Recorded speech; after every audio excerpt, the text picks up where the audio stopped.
munaasabad ballaaran oo ay ka soo qayb galeen hoggaanka sare ee xisbiga kulmiye iyo wasiirro ka tirsan xukuumadda Somaliland ayaa maanta magaalada Burco kaga qayb galeen xaflad lagu soo dhaweynayay taageerayaal iyo siyaasiyiin ka soo digarrogtay xisbiga mucaaradka ee wadani. Taageerayaashan ayaa waxaa horkacay Mujaahid Cabdiraxmaan Sheekh Xuseen Cuqaal Haween oo ugu horreynba halkaasi ka hadlay ayaa sheegay inaanay ku qanacsanayn siyaasadda xisbiga wadani isla markaana ay taageero hiil iyo hooba la garab taagan yihiin xisbiga muxaafidka ee kulmiye.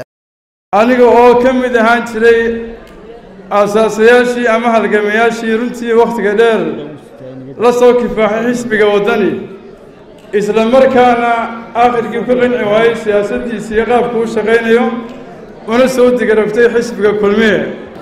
xafladdani waxay jebisay xuduudihii uu dhigtay xisbiga wadani ee uu ku xeelay galbeedka magaalada oo runtii in badan ku naaloonayay ama isugu sheekeynayay inay yihiin xuduudaan cidi jebi karayn. waxaanu caddaynay xuduudeennii waxaan leenahay dadku mabda bay ku raacayaan, dadka qabiil laysku raaci maayo. waa soo kulmiye ma nihin, kulmiyaan nahay kumaanaan raacin qabiil.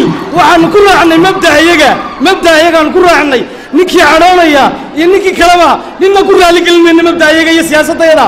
waxaan leenahay ishii bugtayba ku bikacso mucaarad meel horu nooga soo saari waayey. xaafid baanu hoos tagaynaa, ku kalsoonaada dhayntaa wadataan hana quudaraynina. war sooma siinoo xisbiga kulmiye sawdka, war madaxweynaha cusub sooma doorano waa muuse bixiye. waxaan leeyahay garabkaa walaaladii ah ee wadani wax colaadu meesha yaallaa ma jiraan. waxa aynu samaynaynaa inaynu tartanno, tartankuna waa xalaal. qof waliba mowqifkiisa meeshuu doona ayuu ku cabiraya. walaalayaal xaflad la soo shamiro oo keliya la soo buuxiya ujeeddadeennu ma aha.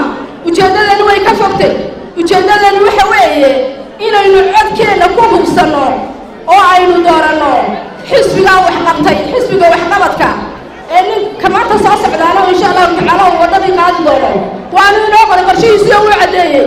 waxaan u sheegaynaa maanta in beesha halkan joogta ay jebisay gidaarkii qabyaaladda una guurtay geedigii dimuqraadiyadda.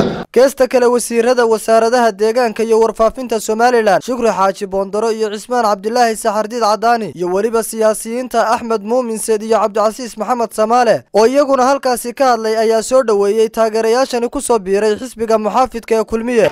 waxaan soo dhaweynayaa maantaan halkan ku soo dhaweynayaa Mujaahid Cabdiraxmaan iyo Mujaahid Axmed Yuusuf oo maanta ku soo biiray xisbiga oo runtii gidiganba aynu ku soo dhaweynay xisbiga. waxaan leeyahay soo dhawaada walaalayaal. xisbiga wadani waa laga sii socdaa. xirsi xaaji cali maxamed ayaa hogaamiyaha baa la yidhi.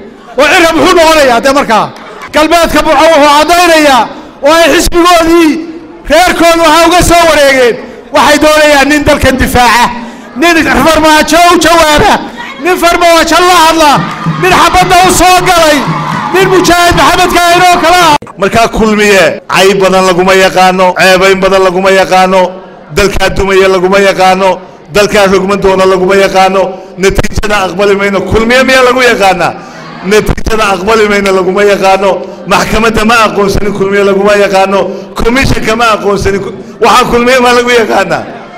waaye hadda anigu cid lagu yaqaana arrintaana sheegiba maayo, dee dadkaa sheegi doona. hadda waxaan aad ugu faraxsanahay runtii maanta inaan ku soo dhaweeyo